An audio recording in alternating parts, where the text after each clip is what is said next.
Olá, pessoal. Seja muito bem-vindo ao nosso canal News Web Doc. Estamos super felizes em tê-los aqui. Seja você um inscrito de longa data ou alguém que está passando pela primeira vez. Temos um conteúdo incrível preparado para vocês, repleto de histórias fascinantes, curiosidades e temas que vão instigar a sua imaginação. Não esqueça de se inscrever e ativar o sininho para não perder nenhuma novidade. Vamos juntos explorar e aprender muito mais. Antes de começarmos, gostaríamos de fazer uma breve advertência.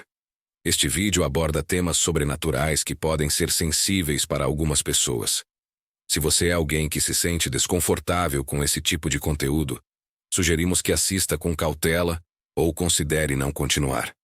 Estamos aqui para compartilhar histórias fascinantes, mas sempre respeitamos os limites de cada um. Vamos juntos nessa jornada.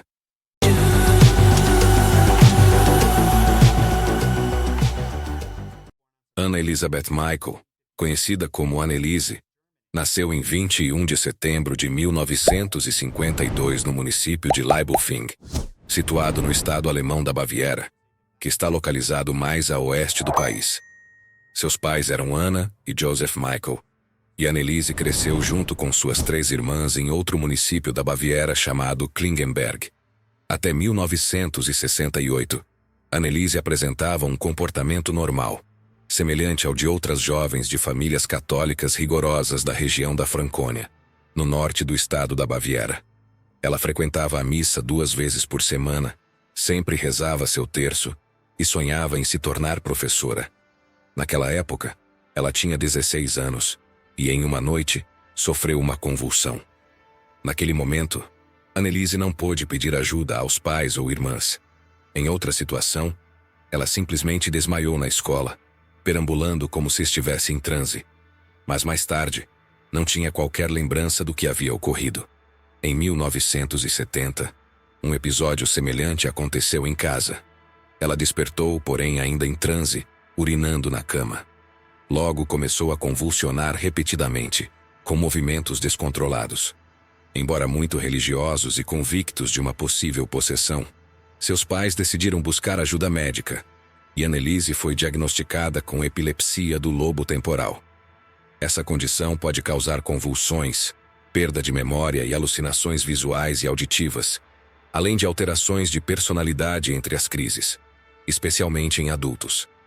Essa condição pode também desencadear a síndrome de Geschwind, que leva a comportamentos específicos, como a escrita ou fala compulsiva, hipergrafia, interesse excessivo por temas espirituais e redução do impulso sexual.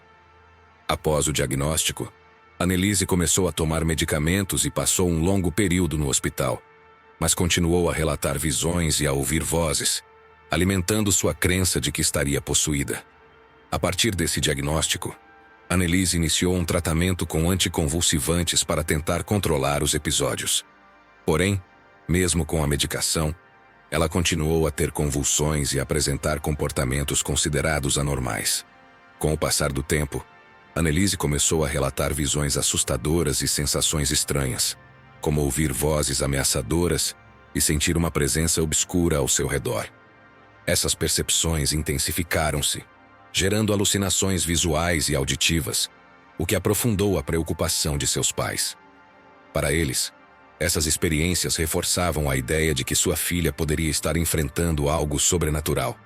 Pessoas com epilepsia do lobo temporal podem ter perda de memória e alucinações, tanto visuais quanto auditivas, e frequentemente desenvolvem mudanças de personalidade progressivas entre as crises. Anneliese enfrentava um tipo de angústia religiosa.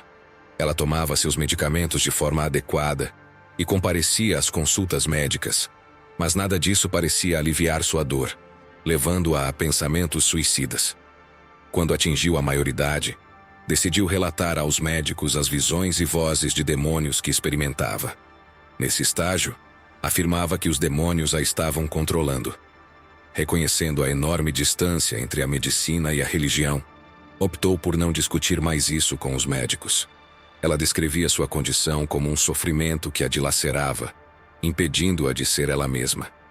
Anneliese se esforçou para levar uma vida normal, e mesmo com todo o sofrimento, em 1973, decidiu se inscrever na universidade, localizada a 1 hora de casa.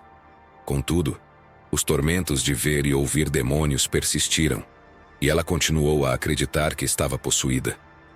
Annelise enfrentava um tipo de angústia religiosa. Ao conversar com seus pais sobre seu sofrimento, eles começaram a partilhar da mesma crença. Assim, no verão de 1973, buscaram a ajuda do clero, solicitando que exorcizassem os demônios que atormentavam sua filha. Entretanto, o clero rejeitou o pedido e recomendou um tratamento médico mais apropriado. A determinação de que alguém está possuído é algo estritamente regulamentado pelo clero. Aversões a símbolos religiosos e manifestações de poder sobrenatural são alguns dos sintomas iniciais. Contudo, para que um exorcismo seja autorizado, é imprescindível que a pessoa satisfaça todos os critérios de possessão. O comportamento de Annelise foi se agravando com o tempo, e seus delírios tornaram-se cada vez mais extremos.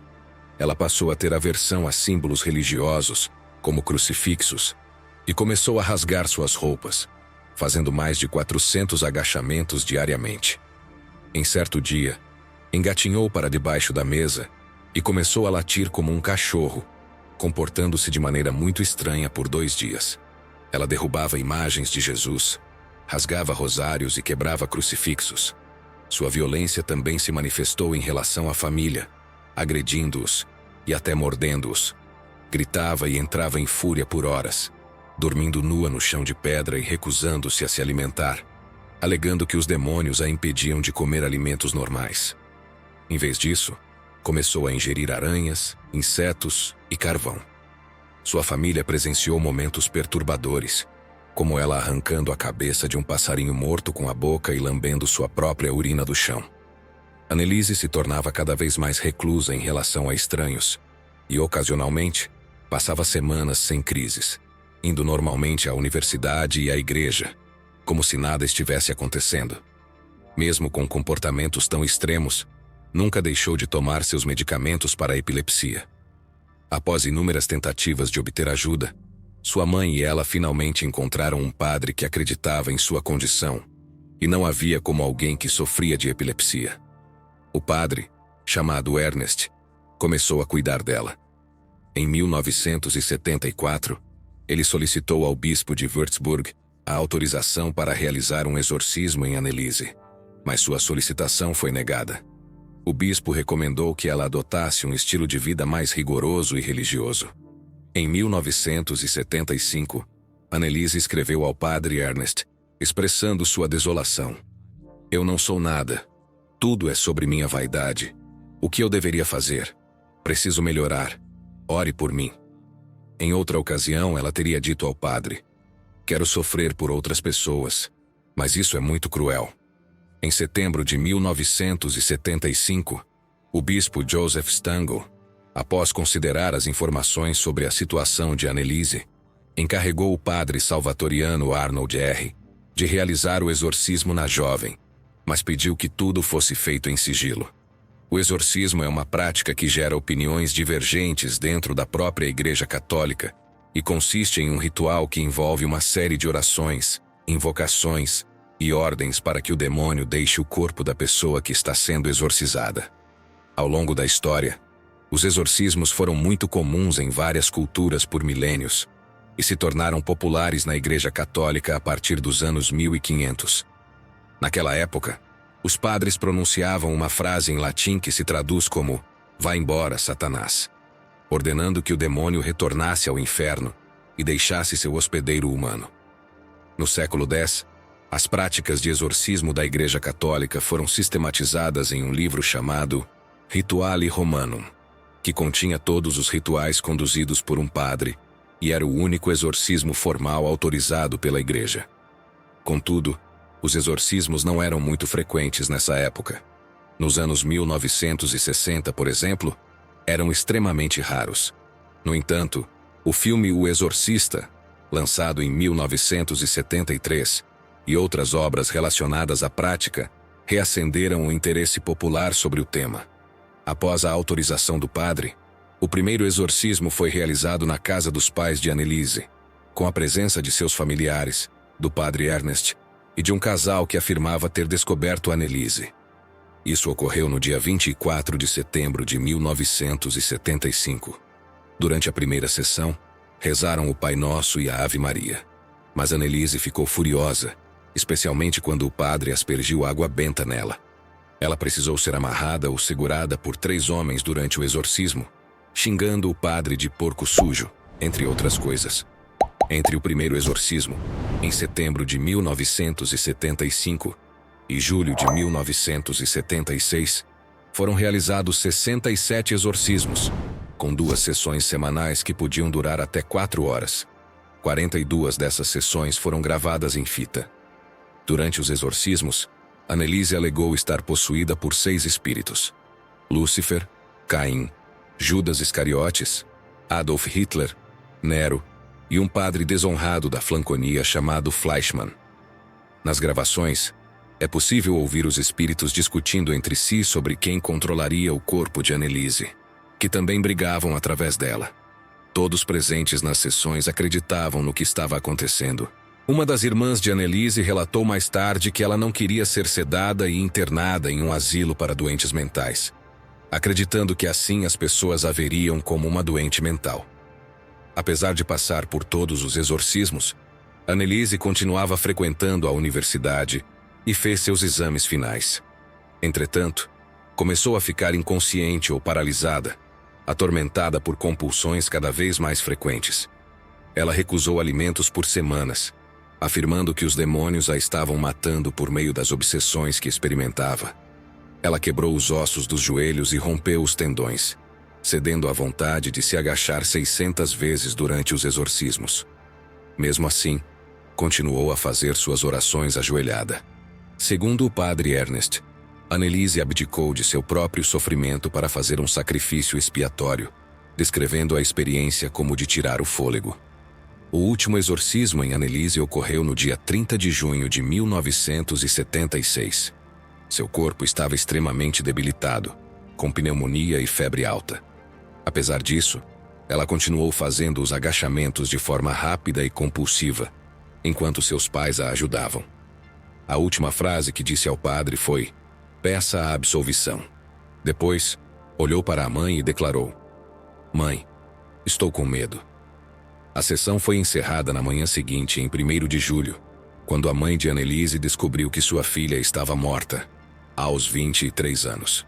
Mais tarde, por volta das 13h30, o padre Ernest notificou o Ministério Público.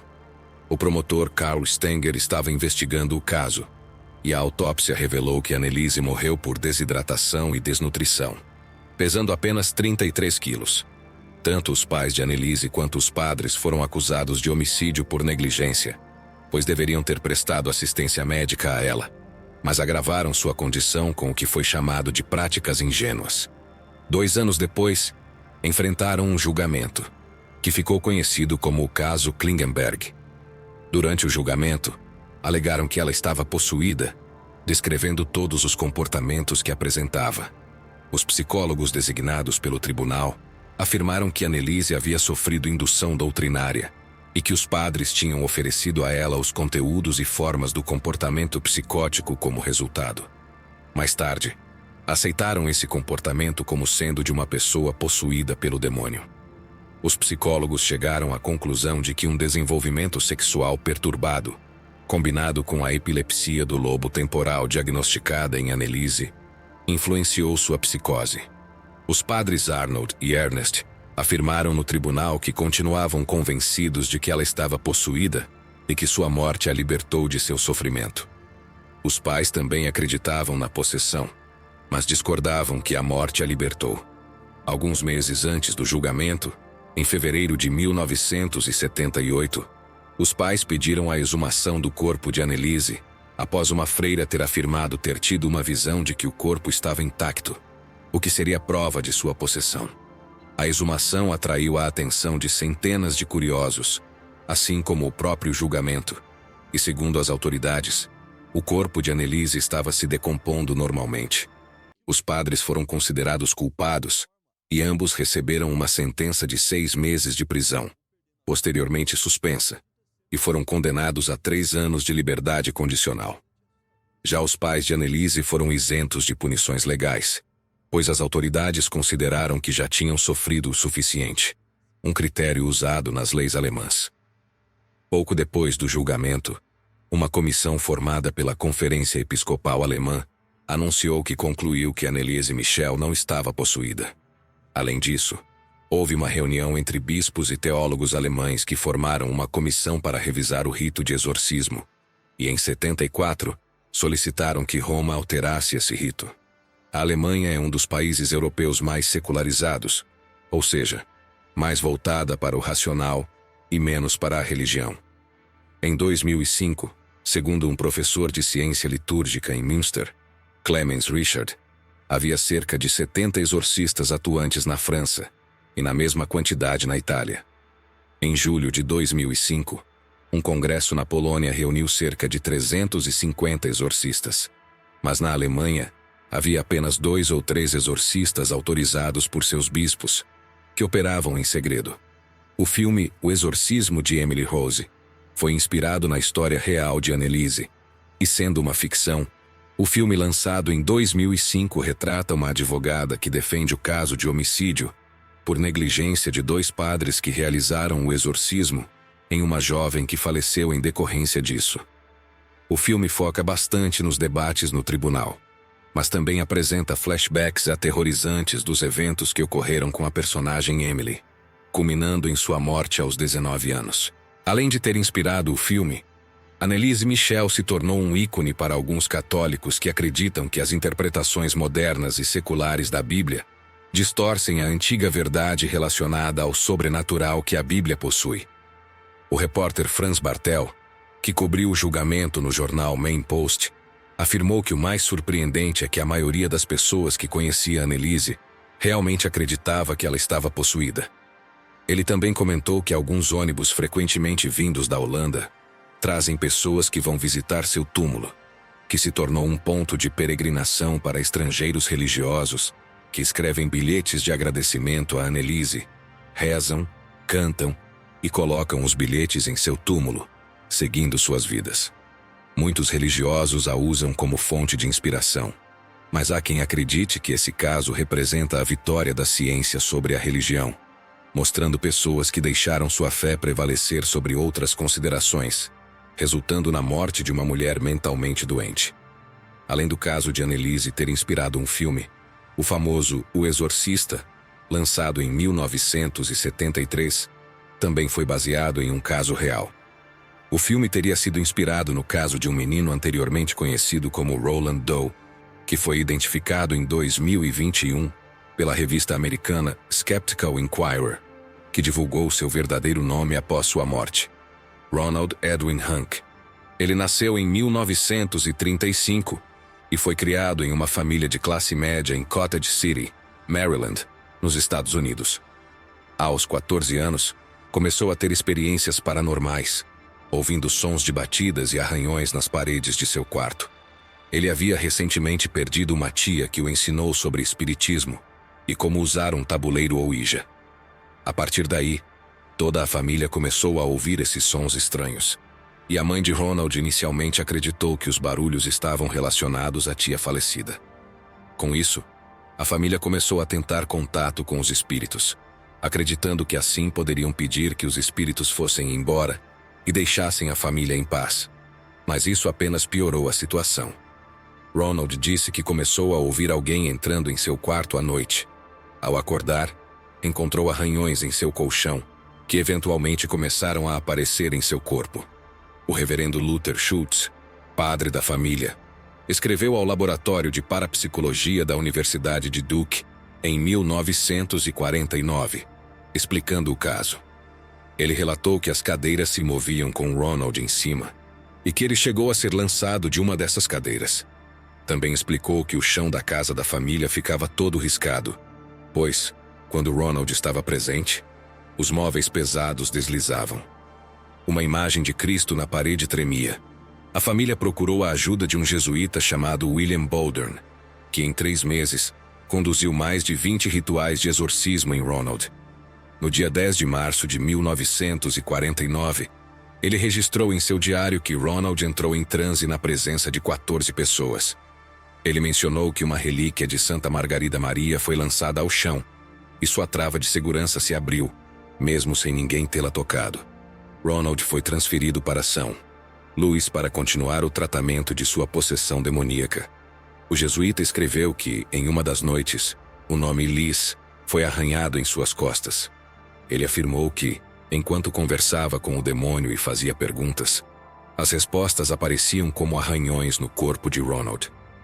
Em 21 de março de 49, Ronald foi internado no Alexian Brothers Hospital em St. Louis, e cerca de um mês depois, teve um acesso de raiva violento, gritando, xingando e proferindo frases em latim, enquanto os padres jesuítas tentavam supostamente expulsar o demônio de seu corpo. Ele teria sido libertado dos demônios em agosto de 1949. William Peter Blatty, autor do livro de 1971 que inspirou o filme O Exorcista, ouviu pela primeira vez sobre a possessão de Ronald no último ano da Universidade de Georgetown, em Washington, D.C. Seu professor Eugene Gallagher, que também era padre, contou sobre o caso para ele. Georgetown é a mais antiga universidade católica e jesuíta dos Estados Unidos. A história e o filme incorporam muitos elementos de ficção para torná-los mais aterrorizantes. Ronald se tornou engenheiro da NASA na vida adulta, contribuindo para as missões espaciais Apollo na década de 60. Ele também ajudou a desenvolver uma tecnologia patenteada que permitiu que os painéis dos ônibus espaciais resistissem a temperaturas extremas. Trabalhou para a NASA por quase 40 anos, aposentando-se em 2001. Faleceu em 2020, há um mês de completar 86 anos. Uma mulher de 29 anos, sua companheira, que não foi identificada, afirmou que ele sempre temeu que seus colegas da NASA descobrissem que ele havia inspirado o filme. Retornando ao caso de Anneliese, as fitas gravadas dos exorcismos dela podem ser encontradas online, embora eu não recomende se você for sensível a isso. Sua história é considerada uma das mais famosas sobre exorcismos na vida real. Compartilhe sua opinião sobre o caso de hoje nos comentários. Não esqueça de deixar seu like, pois isso ajuda muito na divulgação. Aqui estão os sons reais emitidos por Anneliese durante uma das possessões que sofreu. Se você não se sentir confortável com essa parte do vídeo, sugiro que não ouça. Ich bin Nero! Ich bin der dritte im Bunde! Noch mehr.